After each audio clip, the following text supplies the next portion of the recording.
Monsieur Giraud. Oui, merci Monsieur le Président et merci Madame la rapporteure générale de me passer le témoin sur ce sujet. Il s'agit en fait des associations et des organismes d'intérêt général pour lesquels on bénéficie d'une déduction fiscale et qui sont des organismes qui font l'objet d'une procédure d'agrément. Or, cette procédure d'agrément n'est pas publiée et n'est pas publiée au journal officiel, ce qui crée une opacité absolue sur ces organismes pour lesquels les particuliers se voient réserver un bénéfice d'une réduction d'impôt. Nous avons donc souhaité et déjà ceci a été voté en première lecture, qu'il y ait une publication au journal officiel. Le Sénat a supprimé cette mesure. Nous avons à nouveau voté en commission des finances. La commission des finances a réadopté cette mesure. Nous souhaitons donc que soit rétabli cet acte de transparence minimale qui est de connaître au journal officiel les organismes agréés pour pouvoir bénéficier d'une réduction d'impôt. Avis du gouvernement, Monsieur le ministre. Le gouvernement est hésitant, ça vous étonne. Non, mais tout n'est pas toujours binaire.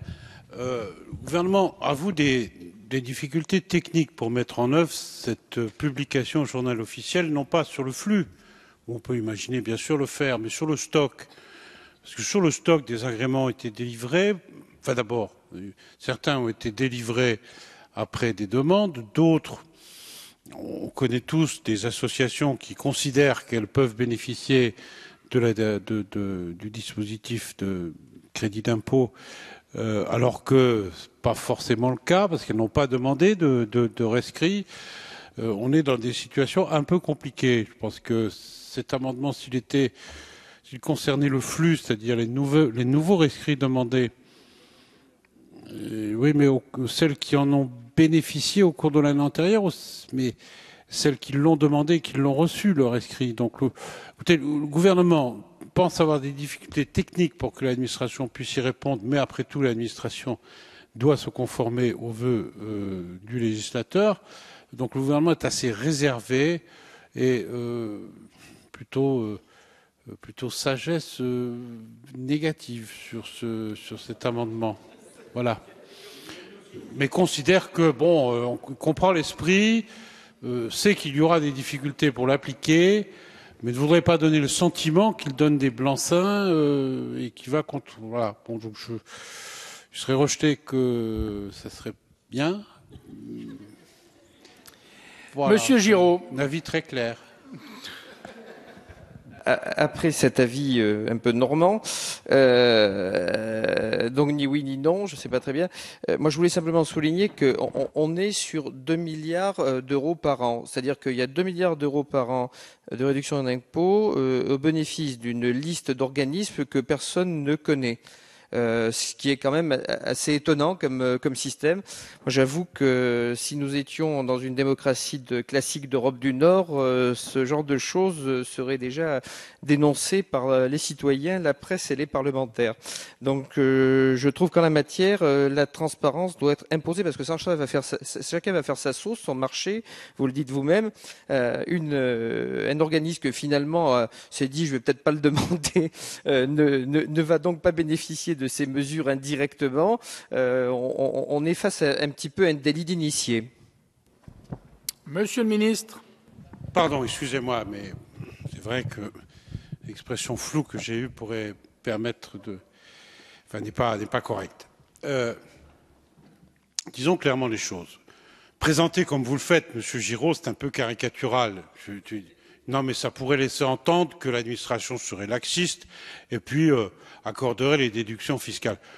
L'origine de votre demande, je pense, je peux me tromper, en tout cas moi j'ai entendu des demandes similaires, qui viennent de quoi?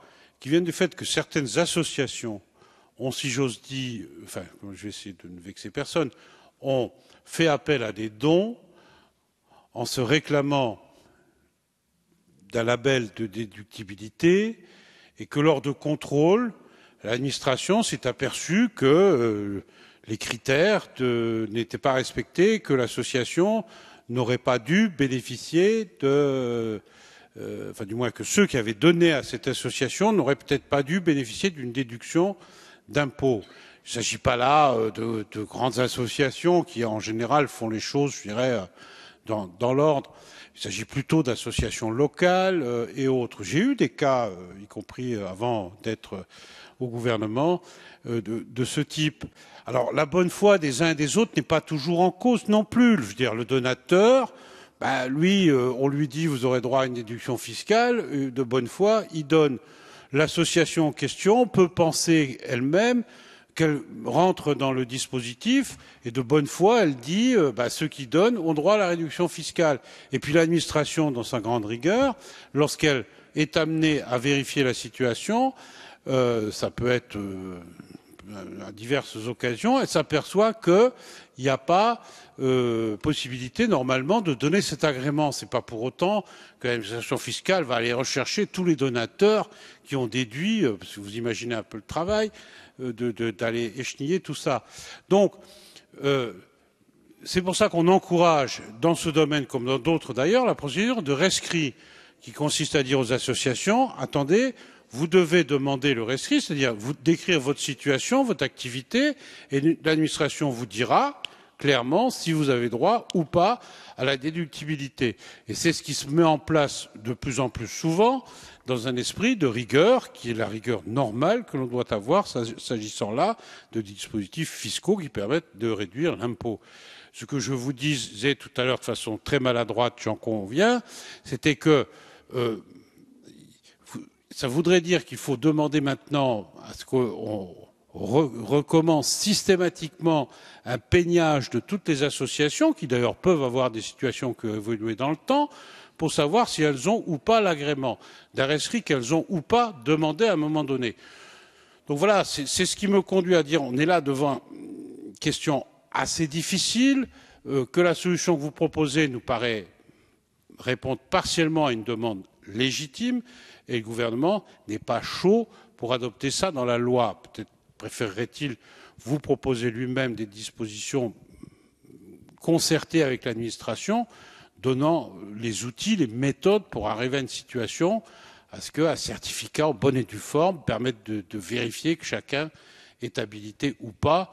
Mais il y a des milliers, des centaines de milliers d'associations concernées derrière cet amendement. Ce n'est pas le Téléthon, les Restos du Cœur et la lutte contre le cancer. C'est véritablement, localement, un mouvement qui se crée autour d'une personne malade pour récolter des fonds pour la recherche ou pour le soin. C'est des centaines de dispositifs comme ça qui éclosent sur le territoire et où je crains qu'on crée finalement plus de contentieux plutôt que de répondre à votre demande de transparence, qui, encore une fois, est tout à fait normale. Donc, le gouvernement est réservé sur ce dispositif. Monsieur Giraud. Oui, extrêmement brièvement, Monsieur le Président, merci. Je voulais simplement vous préciser, Monsieur le Ministre, que votre argument ne tient pas parce que les agréments sont des agréments donnés pour 3 ans. Donc, le peigne, s'il y a peigne, est un peigne qui est un peigne de courte durée. Voilà, c'est 3 ans, donc au bout des 3 ans, de toute façon, c'est caduc, il faut faire une nouvelle demande. Donc je pense que cet amendement est nécessaire pour la transparence. Bien, je mets aux voix ces amendements identiques qui font l'objet d'un avis défavorable du gouvernement. Qui est pour leur adoption? Contre? Il est rejeté. Une voix.